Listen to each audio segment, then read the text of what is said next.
So let's do an example here.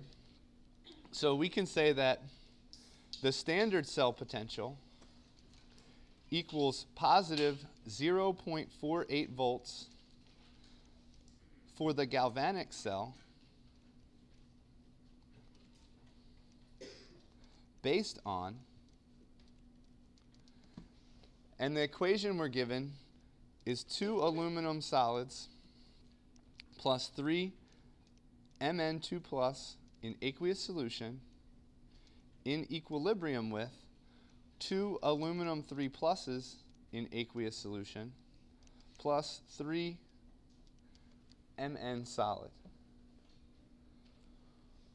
We want to calculate the E cell when the concentration of manganese 2 plus is equal to 0.5 molar and the concentration of aluminum 3 plus is equal to 1.5 molar. And this is at 25 degrees Celsius.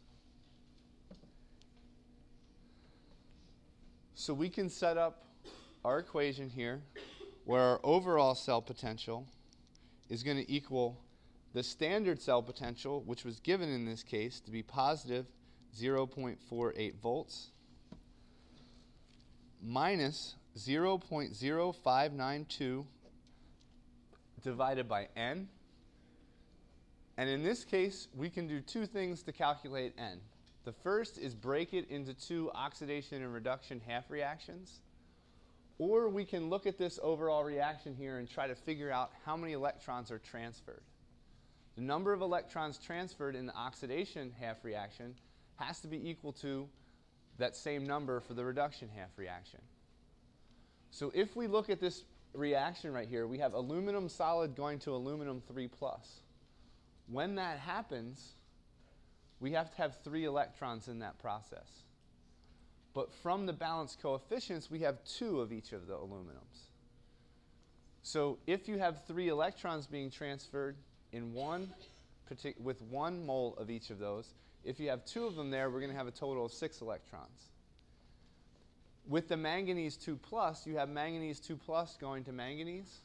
That's going to be a difference of 2 electrons. We have a coefficient of 3 there, so that's also going to give us 6. So in this case, you could break the things down into an oxidation and a reduction half reaction, but if you look and see the number of electrons that are transferred, you don't have to specifically break that down, so it can save you a little bit of time. So our N in this case is going to be 6. This is going to be multiplied by the log of Q.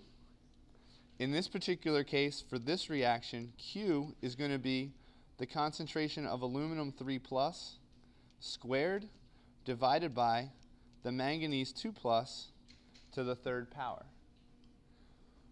So when we take the log of Q, that's going to be the log of 1.5 squared divided by 0.5 to the 3rd power. And let's think about what we're doing here. We are increasing the concentration of aluminum, and we're decreasing the concentration of manganese. So if we look at this equilibrium expression here, if we increase the concentration of aluminum, the equilibrium should shift to the left. If we decrease the concentration of manganese, the equilibrium should also shift to the left.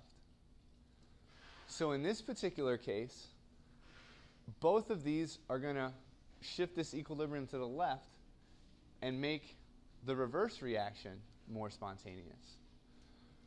So we would predict a drop in voltage when this happens.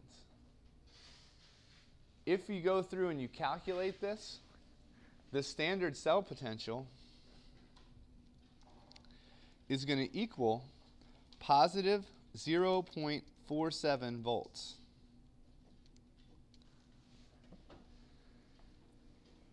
And you may look at yourself and wonder, geez, man, we did all this work to get 0.01 volts. It's really not that great. One of the things I want to emphasize here, and remember, chemists are nerdy people. when we see relationships like this, we think it's kind of cool. Even though there's a small little change, we can start thinking about bigger picture things. So we have a small change here, but what I want to emphasize is, let's just say you're a company and you're trying to design batteries, and you want to figure out how to increase the voltage of a particular battery. The best thing that you can do to manipulate that voltage is change the anode and cathode reactions. Because by doing that, you look at the E-cell table, the reduction potential table in the back of the textbook, it goes in a wide range of numbers. If we want to use a specific anode and cathode reaction and just manipulate the concentrations, manipulate the partial pressures, all of that kind of stuff, we're not going to get very far, because it kind of sucks that this term over here is 0.0592. Then we have to divide that by the number of electrons that are transferred. So we have a tiny, tiny number that we're dealing with here. So you're not going to see a huge jump in voltage when you try to manipulate these reactions.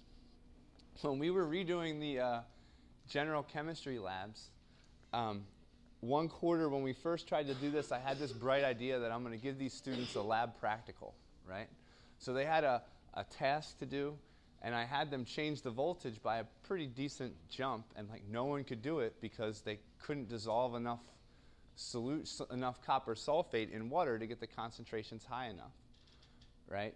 So it's not a very realistic expectation if you're a corporation and you're wanting to change the potential to try to manipulate the concentrations.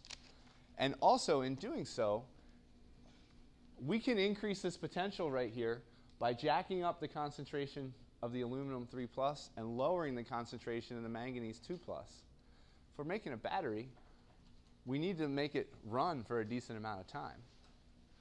So as soon as that manganese 2+ concentration reaches equilibrium, battery's not going to work anymore. It's going to be dead. So we want to be able to have large concentrations of both the cathode and anode concentrations to make sure that battery runs for a decent time. Okay, and we'll talk about that a little bit later this week. So this is how you would manipulate a cell potential under non-standard conditions.